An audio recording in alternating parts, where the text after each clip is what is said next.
Hello guys, Motozen here. So we have a ZX4RR 40th anniversary limited edition. So currently, tinanggal natin yung kanyang exhaust.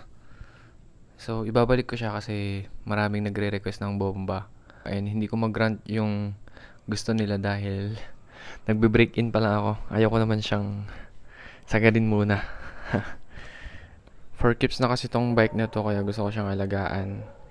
Kaya tinry ko siyang pakinggan na walang exhaust, na walang stock exhaust. So pakinggan nyo. So ito siya kapag walang stock pipe exhaust. Flashback.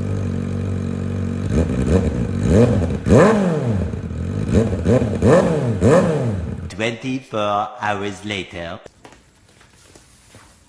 So ito nga pala yung stock exhaust pipe natin.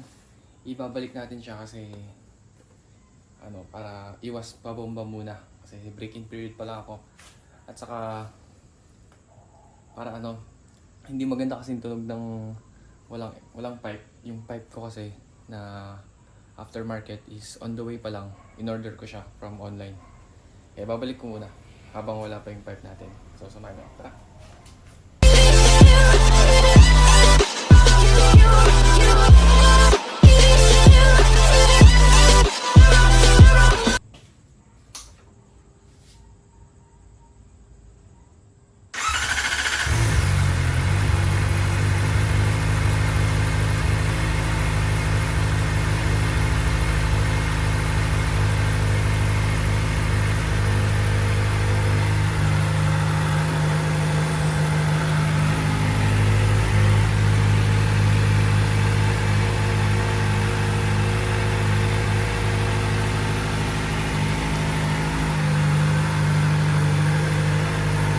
Thank you for watching.